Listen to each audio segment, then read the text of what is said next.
আষাঢ়ের এক ঝড়ু সন্ধ্যা।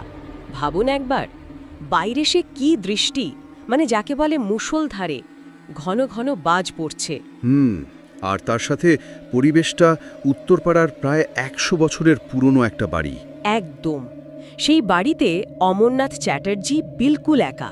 আলো চলে গেছে, মোমবাতিই ভরসা। বাড়িতে আর কেউ নেই? না, কাজের লোক চলে গেছে বিকেলেই, ছেলে থাকে বিদেশে, স্ত্রীও গত হয়েছেন কয়েক বছর আগে। আচ্ছা, মানে একেবারে নিঃসঙ্গ অবস্থা। হ্যাঁ, ঠিক সেই রকম এক সন্ধ্যায়, মানে ঘোর দুর্যোগের মধ্যেই হঠাৎ এসে হাজির তার দুই পুরনো বন্ধু, সুপ্রতিম আর বিকাশ। এই অবস্থায়? বেশ আশ্চর্য তো। তা তো বটেই। তারপর আর কি, তিন বন্ধুতে মিলে মোমবাতির আলোয় পুরনো দিনের মতো জমিয়ে আড্ডা শুরু হলো। আর সেই আড্ডাতেই শুরু হলো অন্যরকম গল্প, তাই তো? ঠিক তাই। আজকের এই আলোচনায় আমরা সেই সন্ধ্যার অদ্ভুত, মানে কিছুটা অলৌকিক অভিজ্ঞতার গল্পগুলোই এক এক করে শুনব। এটা খুব ইন্টারেস্টিং। মানে কিভাবে একটা সাধারণ বন্ধুত্বপূর্ণ আড্ডা ধীরে ধীরে বাঁক নিয়ে অতি প্রাকৃত অভিজ্ঞতার দিকে চলে যায়। আর এগুলো শুধু গল্প নয়, মনে হয় যেন জীবনেরই কিছু চরম মুহূর্তের কথা। একটা লম্বা গল্প, যার পড়তে পড়তে রহস্য আর চমক। চলুন তাহলে শুরু করি। হ্যাঁ, শুরু করা যাক। প্রথম গল্পটা কে বললেন? অমরবাবু নিজে? হ্যাঁ, আড্ডা জমাতে সুপ্রতিমের অনুরোধে অমরবাবুই প্রথম গল্পটা ধরলেন, নিজের ছোটবেলার এক অভিজ্ঞতার কথা। ছোটবেলার? আচ্ছা। তখন তার বয়স বছর 10-11 হবে। মামাবাড়ি শান্তিপুরের কাছে সোনাদিহি গ্রামে বেড়াতে গেছেন। সময়টা ছিল কালবৈশাখীর ঠিক পরপর। ওহ, কালবৈশাখী। মানে ঝড় জলের পর আম কুড়োনোর একটা ব্যাপার থাকে গ্রামে। ঠিক তাই। বন্ধুদের সঙ্গে মিলে আম কুড়োতেই গিয়েছিলেন গ্রামের ধারে এক পোড়ো জমিদার বাড়িতে। বিরাট বাগান ছিল সেখানে। পোড়ো জমিদার বাড়ি, এইখানেই তো গল্পের শুরু। হ্যাঁ, কিন্তু সেখানে ঢোকার মুখে শিবু নামে গ্রামের একটি ছেলে, ওদের থেকে একটু বড়, সে বারণ করল। বারণ করলো কেন? সে বলল ওই বাড়িটা ভালো না, ওখানে নাকি জমিদার উপেন্দ্র চৌধুরী থাকতেন, সাংঘাতিক অত্যাচারী ছিলেন। এক তান্ত্রিক নাকি অভিশাপ দিয়েছিলেন, তারপর বাড়িতে আগুন লেগে অনেকে মারাও যায়। এই সব আর কি। হ্যাঁ, গ্রামের লোক কথা যাকে বলে, অভিশপ্ত বাড়ি। অমরবাবু তখন শহরে থাকা ছেলে, যুক্তিবাদী। তিনি এসবে পাত্তাই দিলেন না, বললেন ওসব কুসংস্কার। এখানেই তো সেই দ্বন্দ্বটা, মানে গ্রামের বিশ্বাস আর শহুরি যুক্তি। কৌতূহলটা নিশ্চয়ই খুব বেশি ছিল। খুব। শিবুর বারণ অগ্রাহ্য করেই বন্ধুরা মিলে ঢুকে পড়ল সেই বাগানে। চারদিকে দারুণ সব আম পড়ে আছে, বিশেষ করে হিমসাগর। বাহ, লোভনীয় ব্যাপার। সবাই মিলে আম কুড়োতে ব্যস্ত, এমন সময় পেছন দিক থেকে কারা যেন বিকট স্বরে চিৎকার করে উঠল। হ্যাঁ, কারা? বোঝা গেল না, কিন্তু চিৎকারে সবাই ভীষণ ভয় পেয়ে গেল। আর ভয় পেয়ে বাইরে বেরোনোর বদলে দৌড়ে ঢুকে পড়ল ওই ভাঙা বাড়িটার ভেতরে। ওহ, মানে ভয়ের চোটে আরো ভয়ের জায়গায়। ঠিক তাই। ভেতরে ঢুকে মনে হলো যেন গান বাজনার আওয়াজ আসছে কোথা থেকে, আবছা মতো। গান বাজনা পোড়ো বাড়িতে? হ্যাঁ, কৌতূহলী হয়ে একটু সাহসে ভর করে অমরনাথ সিঁড়ি বেয়ে দোতলায় উঠলেন। একা? হ্যাঁ, তিনি একাই। একটা ঘরের সামনে এসে উকি মারতেই যা দেখলেন, ভয়ে জমে গেলেন একেবারে। কি দেখলেন? দেখলেন ঘরের মধ্যে যেন কঙ্কালের দল আসর বসিয়েছে, মানে জলজন্ত কঙ্কাল। বলেন কি? হ্যাঁ, কেউ যেন হারমোনিয়াম বাজাচ্ছে, একটা কঙ্কাল গাইছে, কেউ বা নাচছে, কারো হাতে আবার পানপাত্র ধরা, সব কঙ্কাল সার চেহারা, কিন্তু নড়াচড়া করছে। তো অবিশ্বাস্য। আর চোখগুলো নাকি গনগনে আগুনের মতো জ্বলছে। সেই চোখগুলো যেই না অমরনাথের দিকে তাকালো, উফ! উনি পরিমরি করে দৌড় দিলেন নিচের দিকে। কিন্তু নামার সময় সিঁড়ির মাঝ বরাবর দেখেন আরেকটা দৃশ্য। আবার কি? গলায় দড়ি দেওয়া অবস্থার আরেকটা কঙ্কাল ঝুলছে। সেই বিভৎস দৃশ্য দেখে অমরনাথ আর সহ্য করতে পারলেন না, জ্ঞান হারালেন সেখানে। কি ভয়ঙ্কর অভিজ্ঞতা! মানে এটা কি ভিজুয়াল হরর বলে? শুধু শুনে নয়, চোখের সামনে দেখলে কি অবস্থা হতে পারে। পরে অবশ্য তার বন্ধুরা আর গ্রামের লোক এসে তাকে খুঁজে পায়। সেদিন রাতে নাকি খুব জ্বর এসেছিল তার। আসতেই পারে, মানসিক অভিঘাত তো সাংঘাতিক। আচ্ছা, অমরবাবুর গল্প তো হলো, এরপর? অমরবাবুর গল্প শুনে আসর তখন বেশ জমে উঠেছে। এবার সুপ্রতিম তার নিজের একটা অভিজ্ঞতার কথা বললেন। এটা তার কলেজ জীবনের ঘটনা। সুপ্রতিমের অভিজ্ঞতা? হ্যাঁ, তিনি তখন কলকাতায় নতুন এসছেন, বাগবাজারের একটা মেসে থাকতেন। গঙ্গার ঘাটের কাছেই ছিল একটা পুরনো বন্ধ দোতলা বাড়ি। আচ্ছা, বাগবাজারে গঙ্গার ধারে অনেক পুরনো বাড়ি আছে। হ্যাঁ, তো সুপ্রতিম প্রায় রোজ সন্ধ্যায় গঙ্গার ঘাট থেকে ফেরার সময় দেখতেন ওই বন্ধ বাড়িটার দোতলার জানলায় একজন মহিলা দাঁড়িয়ে থাকেন। বন্ধ বাড়ির জানলায় সব সময়? হ্যাঁ, প্রায় প্রতিদিনই সন্ধ্যায়।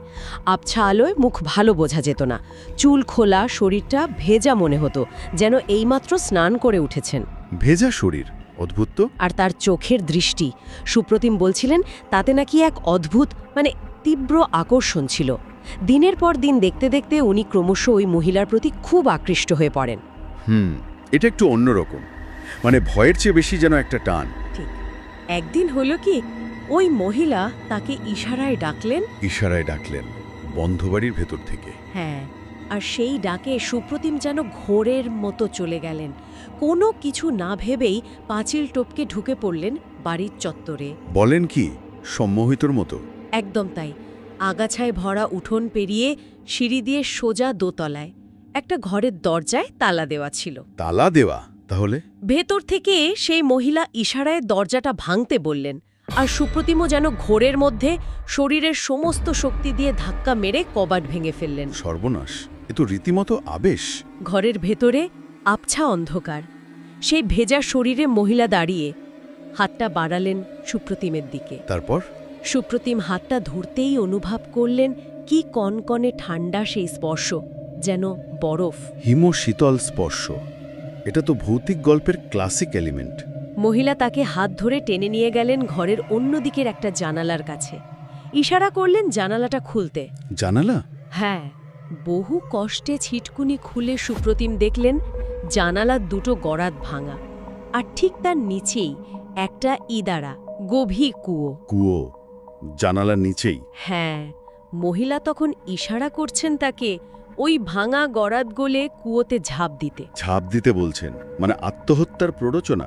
ঠিক সেই সময়ে যখন তিনি প্রায় ঝাঁপ দেবেন করছেন, ভাগ্যক্রমে বাড়িওয়ালা, পাশের বাড়ির মালিক, যিনি ওই বাড়িটারও দেখাশোনা করতেন, তিনি চোর ঢুকেছে ভেবে চিৎকার করে ওঠেন। ও বাঁচুয়া! সেই চিৎকারে সুপ্রতিমের ঘোরটা ভেঙে যায়। তিনি সম্বিত ফিরে পান। অল্পের জন্য বেঁচে গেলেন তাহলে। কিন্তু ওই মহিলার ব্যাপারটা কি? পরে ওই বাড়িওয়ালার কাছেই সুপ্রতিম জানতে পারেন আসল ঘটনা। বছর 10 আগে ওই বাড়িতে এক মারাঠি পরিবার ভাড়া থাকত। আচ্ছা। তাদের কলেজে পড়া একটি মেয়ে ছিল। সে এক দরিদ্র মুসলিম ছেলেকে ভালোবাসত। আচ্ছা। কিন্তু পরিবার একদম রাজি ছিল না, অন্যত্র বিয়ে ঠিক করে। পারিবারিক চাপ। এরপর পরিবার মেয়েটিকে প্রায় ঘরবন্দি করে ফেলে। তারপর শেষে একদিন গভীর রাতে সবার অলক্ষ্যে মেয়েটি ওই ঘরের জানলার ভাঙা গরাদ গলে নিচের কুয়োতে ঝাঁপ দিয়ে আত্মহত্যা করে। করুন। তাহলে সুপ্রতিম যাকে দেখছিলেন, সে কি ওই মেয়েটিরই অতৃপ্ত আত্মা? সেটাই তো প্রশ্ন। সে কি সুপ্রতিমকে নিজের পরিণতির দিকে টেনে নিয়ে যেতে চেয়েছিল, নাকি সবটাই সুপ্রতিমের মনের ভুল, ওই পরিবেশ আর গল্পের প্রভাবে তৈরি হওয়া বিভ্রম? বলা কঠিন। হয়তো বাড়িওয়ালার চিৎকার সেদিন তাকে বাঁচিয়েছিল, কিন্তু ওই আকর্ষণ, ওই ডাক, ব্যাপারটা সত্যিই রহস্যময়। সুপ্রতিমের গল্প যখন শেষ হলো, আসর কখন বেশ থমথমে। ঠিক সেই মুহূর্তে আর একটা অদ্ভুত ঘটনা ঘটল। আবার কি? ঘরের ভেজানো দরজাটা দমকা হাওয়ায় হঠাৎ খুলে গেল, আর একমাত্র মোমবাতিটা কেঁপে উঠে প্রায় নিভে যাওয়ার মতো অবস্থা। এরে? আর সেই প্রায় অন্ধকারে ঘরে ঢুকলেন পল্লব, ওদের আড্ডার চতুর্থ সদস্য, যার জন্য ওরা অপেক্ষা করছিল। পল্লব? এত রাতে, এই ঝড় বৃষ্টিতে? হ্যাঁ, সবাই বেশ অবাক হলো, কিন্তু বন্ধু এসেছে দেখে খুশিও হলো। পল্লব এসে আরাম কেদারায় বসলেন। এরপর শুরু করলেন বিকাশ তার গল্প। এবার বিকাশের পালা। বেশ জমে উঠেছে আড্ডাটা। বিকাশ তখন বছর 40-এর, ব্যাংকে চাকরি করেন। অফিসের কাজেই একবার পায়রাডাঙ্গার কাছে একটা ফ্যাক্টরিতে যেতে হয়েছিল। লোন রিকভারির ব্যাপার ছিল। পায়রাডাঙ্গা বেশ গ্রাম্য এলাকা। হ্যাঁ, রাত করেই যেতে হয়েছিল তাকে। বাসে যেতে যেতে পাশের সিটের এক যাত্রীর কাছে ওই ফ্যাক্টরি নিয়ে কিছু কথা শোনেন তিনি। কি কথা? ওই ফ্যাক্টরির নাকি দুটো পার্টনার ছিল, একজন রহমত খান, অন্যজন এক পাঞ্জাবি ভদ্রলোক। তাদের মধ্যে ব্যবসায়িক কারণে খুব গন্ডগোল চলছিল। আচ্ছা। রহমত খান লোকটা নাকি খুব সুবিধের নয়, একসময় দাগি আসামি ছিল, এখন বেশ প্রভাবশালী। সে নাকি ওই পাঞ্জাবি পার্টনারকে সবার সামনে দেখে নেওয়ার হুমকিও দিয়েছিল। সাংঘাতিক তো। আর তারপর থেকেই নাকি সেই পাঞ্জাবি ভদ্রলোক নিখোঁজ, কেউ জানে না কোথায় গেছেন। নিখোঁজ। তাহলে তো এর মধ্যে একটা অপরাধের গন্ধও থাকছে। হ্যাঁ, এখানেই ভয়ের দুটো দিক মিলে যাচ্ছে। একদিকে রহমত খানের মতো একজন অপরাধীর ভয়, অন্যদিকে নিখোঁজ ব্যক্তির রহস্য ঘিরে তৈরি হওয়া একটা অজানা, হয়তোবা অলৌকিক ভয়। বিকাশের মনে দুটোই হয়তো কাজ করছিল। ঠিক, কিছুটা চিন্তা নিয়েই বিকাশ ফ্যাক্টরিতে পৌঁছালেন। তবে কাজটা ভালোভাবেই মিটে গেল। রহমত খানের ম্যানেজার ছিলেন, তিনি লোনের কিস্তির টাকা মিটিয়ে দিলেন। যাক, সেদিক থেকে সমস্যা হলো না। কিন্তু সমস্যাটা হলো ফেরার পথে। কাজ সেরে ফ্যাক্টরি থেকে বেরিয়ে বাসের জন্য হাঁটতে শুরু করলেন বিকাশ। রাত তখন 8:45 কি 9টা। নির্জন রাস্তা নিশ্চয়ই। একেবারে দুপাশে গাছপালা, ঝোপ জঙ্গল, আর তখনই শুরু হলো ঝড়। বিদ্যুৎ চমকাতে লাগলো, আর তারপরেই লোডশেডিং। ঘুটঘুটে অন্ধকার নেমে এলো। ওহ, ঝড়, রাত, নির্জন রাস্তা, অন্ধকার, ভয়ের আদর্শ পরিবেশ। অন্ধকারে টর্চ জেলে হাঁটছেন বিকাশ। হঠাৎ তার মনে হলো পেছনে কেউ যেন আসছে, পায়ের শব্দ পাচ্ছেন। অনুসরণ করছে। তার তাই মনে হলো। তিনি গতি বাড়ালেন, পেছনের পায়ের শব্দও বাড়ল। তিনি দাঁড়ালেন, শব্দটাও থেমে গেল। পেছনে তাকিয়ে কিছুই দেখা যায় না অন্ধকারে। গায়ে কাঁটা দেয়। বিকাশ ভয় পেয়ে গেলেন। ভাবলেন, রহমত খানের লোক নয় তো? টাকার জন্য পিছু নিয়েছে। ব্যাগটা বুকে চেপে ধরে প্রায় দৌড়াতে শুরু করলেন। স্বাভাবিক প্রতিক্রিয়া। ঠিক তখনই আবার বিদ্যুৎ চমকালো সজোরে, আর সেই আলোয় বিকাশ দেখলেন রাস্তার ঠিক মাঝখানেই তার সামনে দাঁড়িয়ে আছে এক মূর্তি। মূর্তি? কিসের মূর্তি? বিভৎস, মাথা কাটা একটা ধর, গলা থেকে গল গল করে রক্ত পড়ছে। বলেন কি, মাথা কাটা ধর? হ্যাঁ, সেই ভয়ঙ্কর দৃশ্য দেখে আতঙ্কে চিৎকার করে উঠলেন বিকাশ। দৌড়ে পালাতে গিয়ে হোঁচট খেয়ে পড়লেন আর জ্ঞান হারালেন। অবিশ্বাস্য, কি ভয়ঙ্কর! জ্ঞান ফিরল হাসপাতালে। পুলিশের পেট্রোলিং ভ্যান তাকে ওই অবস্থায় পড়ে থাকতে দেখে উদ্ধার করে হাসপাতালে নিয়ে যায়। বাছোয়া যে পুলিশ এসে পড়েছিল, কিন্তু ওই মূর্তির ব্যাপারটা? ডাক্তার তাকে জানালেন ওই রাস্তায় নাকি এরকম দৃশ্য রাতের বেলায় আরও 2-1 দেখেছে বলে শোনা যায়। গুজব আছে যে ওই নিখোঁজ পাঞ্জাবি ভদ্রলোককে নাকি খুন করে ওখানেই কোথাও পুঁতে দেয়া হয়েছে। তাহলে স্থানীয়দের মধ্যে একটা বিশ্বাস তৈরি হয়েছে যে ওটা ওই খুন হওয়া ব্যক্তির আত্মা বা অতৃপ্ত উপস্থিতি। সেরকমই মনে হয়, যদিও কোনো প্রমাণ নেই। কিন্তু বিকাশের ক্ষেত্রে ব্যাপারটা আরও জটিল। নির্জন পরিবেশ, ঝড় বৃষ্টি, অন্ধকার, আগে থেকে শোনা গল্প আর রহমত খানের ভয়, সব মিলিয়ে হয়তো তার মনে ওই ভয়ঙ্কর দৃশ্যটা তৈরি হয়েছিল। অথবা হয়তো সত্যিই কিছু ছিল, বলা মুশকিল। গণহিস্টিরিয়াও হতে পারে, কিন্তু অভিজ্ঞতাটা তো তার কাছে চরম বাস্তব ছিল। ঠিক, 3 জনের 3 রকম ভয়ঙ্কর অভিজ্ঞতার গল্প শেষ হলো। এবার সবাই মিলে ধরল পল্লবকে। এতক্ষণ সে চুপচাপ সব শুনছিল। হ্যাঁ, পল্লবের তো কিছু বলা বাকি। পল্লব মৃদু হাসলেন, বললেন তিনি এমন একজনের গল্প বলবেন যে লোকটা সারা জীবন ভূত খুঁজে বেরিয়েছে, ভূতের গল্প বলেছে, কিন্তু নিজে কখনো ভূত দেখেনি। Interesting angle. এবং দেখতে না পেয়ে পেয়ে শেষমেশ ভূতের অস্তিত্বেই বিশ্বাস হারিয়ে ফেলেছিল। ভাগত ভূত প্রেত সব বাজে কথা, মানুষের মনের ভুল। আচ্ছা, তারপর? পল্লব বলতে লাগলেন সেই ব্যক্তি এক বর্ষার বিকেলে নিজের ভাড়া বাড়িতে একা বসেছিল। বাইরে বৃষ্টি পড়ছিল। সে ওই ভূতের অবিশ্বাসের কথাই ভাবছিল। এমন সময় হঠাৎ করে শুধু তার ফ্ল্যাটেই কারেন্ট চলে গেল। মানে লোডশেডিং হলো শুধু তার বাড়িতে? শুধু তার বাড়িতে। আশ্চর্য তো। সে বালকনিতে দাঁড়িয়ে দেখে পাড়ার আর সব বাড়িতে আলো জ্বলছে দিব্যি। বুঝল সমস্যাটা তার বাড়ির মেন সুইচে। নিজে ঠিক করতে গেল নাকি? হ্যাঁ, বারান্দার কোণে মেন সুইচ বক্স। দেখল একটা তার যেন একটু আলগা হয়ে স্পার্ক করছে। ভাবল নিজেই ঠিক করে নেবে। এটা তো ঝুঁকির কাজ। সে একটা টুল নিয়ে এসে সেটার ওপর দাঁড়িয়ে যেই না মেন সুইচটা খুলতে গেছে, অমনি সাংঘাতিক একটা ইলেকট্রিক শক খেল। ছিটকে পড়ে গেল টুল থেকে। সর্বনাশ! মাথাটা গিয়ে ঠকাস করে ঠুকে গেল সিমেন্টের মেঝেতে। সেখানেই সে জ্ঞান হারালো। মারাত্মক অ্যাক্সিডেন্ট। কিছুক্ষণ পর তার জ্ঞান ফিরল, কিন্তু জ্ঞান ফেরার পরে সে এক অদ্ভুত জিনিস টের পেল। তার এতদিনের সব ধারণা, সব বিশ্বাস, সব যেন ভেঙে চুরমার হয়ে গেল। কি রকম? সে বুঝতে পারল মানুষের এই যে চেনা জগৎ, এর বাইরেও অন্য একটা জগৎ আছে। অস্তিত্বের অন্য একটা স্তর আছে। মানে সে কি? হ্যাঁ, সে এটাও পরিষ্কার বুঝতে পারল যে সে আসলে মারা গেছে। ওই ইলেকট্রিক শক আর মাথায় আঘাত লাগার ফলেই তার মৃত্যু হয়েছে। মারা গেছে? কিন্তু সে তো ভাবছে, কথা বলছে, মানে গল্পটা বলছে। সেটাই তো ব্যাপার। সে বুঝতে পারল সে মৃত, কিন্তু তার মৃত্যুর খবর তখনও কেউ জানে না, কারণ সে একা থাকতো। সেরকম পরিচিত কেউ ছিল না যে তক্ষুনি খোঁজ নেবে। তার দেহটা তখনও ওই বারান্দাতেই পড়ে আছে। কি অদ্ভুত অভিজ্ঞতা, মৃত্যুর পরেও চেতনা। পল্লব যখন এই কথাগুলো বলছেন, মানে এই মৃত ব্যক্তির অভিজ্ঞতার কথা বর্ণনা করছেন, ঠিক সেই মুহূর্তে ঘটল সেই ঘটনাটা। কোন ঘটনা? ঘরের একমাত্র মোমবাতিটা, যেটা এতক্ষণ টিমটিম করে জ্বলছিল, সেটা দপ করে নিভে গেল। পুরো ঘর অন্ধকারে ডুবে গেল।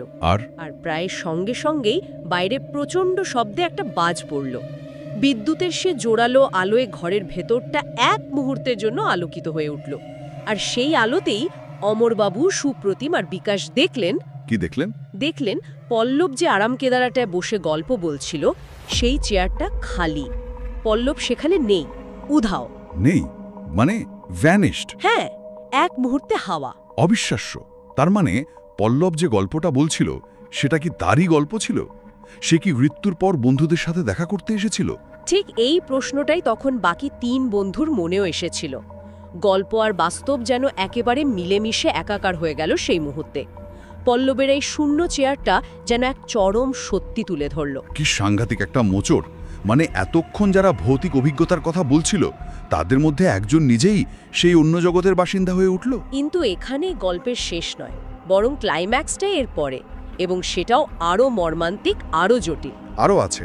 আচ্ছা, পরদিন সকালে অমরবাবুকে তার নিজের ঘরে মৃত অবস্থায় পাওয়া গেল।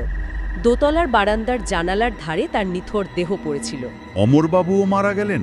কিভাবে?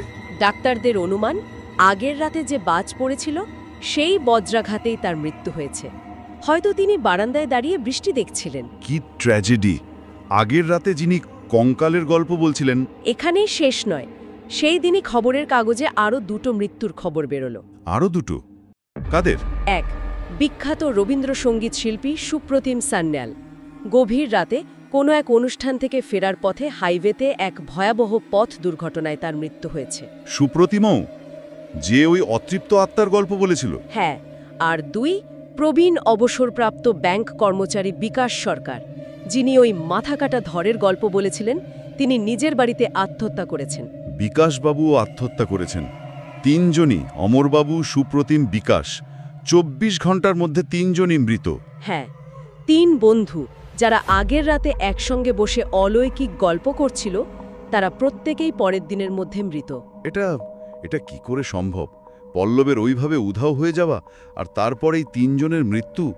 এর মধ্যে কি কোনো যোগসূত্র আছে? এটা কি নিছকই সমাপতন, নাকি পল্লবের আশাই ছিল এদের মৃত্যুর কারণ? প্রশ্নগুলো যেন উত্তরহীন এক ধাঁধার মতো। কিন্তু গল্পটা এখানেই শেষ নয়। লেখকের পরেও আরও একটা স্তর যোগ করেছেন। আরও একটা স্তর?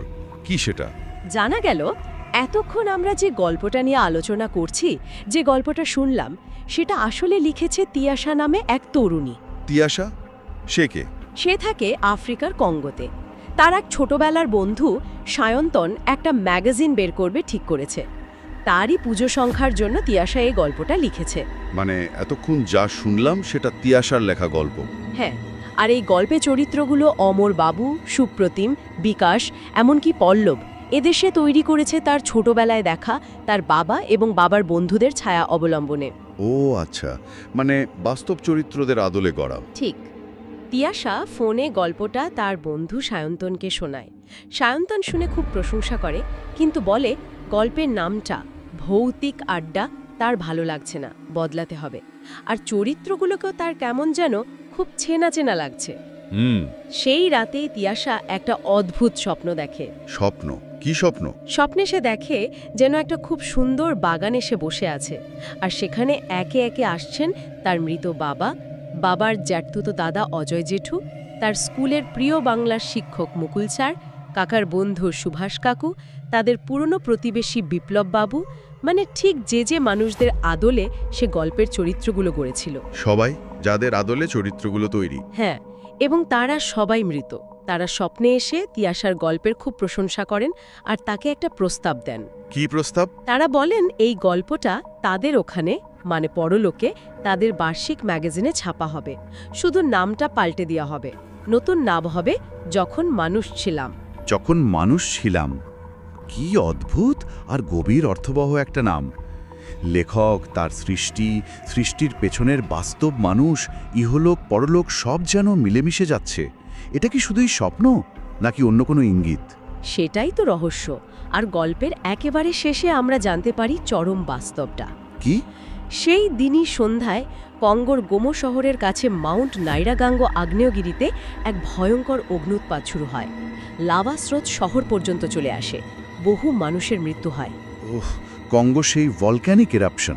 হ্যাঁ, আর সেই অগ্ন্যুৎপাতের মৃতদের মধ্যে তিয়াসাও ছিল। তার মৃত্যুর খবর তার মা পান জামাই আশিসের ফোনে। তিয়াসাও মারা গেছে। তাহলে কি তার স্বপ্নটা সত্যি ছিল? মৃত্যুর ঠিক আগেই কি সে পরলোকের বার্তা পেয়েছিল? তার গল্পটা কি সত্যি ছাপা হয়েছিল সেই অন্য জগতের ম্যাগাজিনে, যখন মানুষ ছিলাম নামে? এই প্রশ্নগুলো নিয়েই গল্পটা শেষ হয়। কোনো স্পষ্ট উত্তর নেই, শুধুই রহস্যের জাল। অবিশ্বাস্য। তাহলে পুরো ব্যাপারটা কি দাঁড়ালো? অমরবাবু, সুপ্রতিম, বিকাশ, পল্লবের সেই আষাঢ় রাতের আড্ডা, পল্লবের উধাও হওয়া, 3 বন্ধুর মৃত্যু, আর শেষে লেখিকা তিয়াশার নিজের মৃত্যু, আর তার দেখা স্বপ্ন। হ্যাঁ, সব মিলিয়ে একটা অদ্ভুত চক্র। এগুলো কি নিছকে এক লেখকের কল্পনা, নাকি সত্যি সত্যি বাস্তব আর কল্পনার সীমারেখা কোথাও গিয়ে মুছে গিয়েছিল? পল্লবের ওই শূন্য চেয়ারটা কি ছিল সবচেয়ে বড় সত্যি? এই গল্পটা সত্যি আমাদের ভাবায়, বাস্তব আর কল্পনার জগৎ কি আসলেই দুটো আলাদা জিনিস, নাকি একে অপরের উপর ছায়া ফেলে? আমাদের বলা বা শোনা গল্পগুলো কি কখন আমাদের জীবনকে, এমনকি মৃত্যুকেও নিয়ন্ত্রণ করতে পারে? মৃত্যুর পরেও কি গল্পের অস্তিত্ব থাকে, অন্য কোনো মাত্রায়, অন্য কোনো জগতে? হয়তো তিয়াশার গল্পের মতো যখন মানুষ ছিলাম নামে। এই প্রশ্নগুলোই হয়তো সবচেয়ে বড় রহস্য। এই ভাবনাগুলোই না হয় আজ আমাদের সঙ্গে থাক, আরও গভীরে চিন্তা করার জন্য।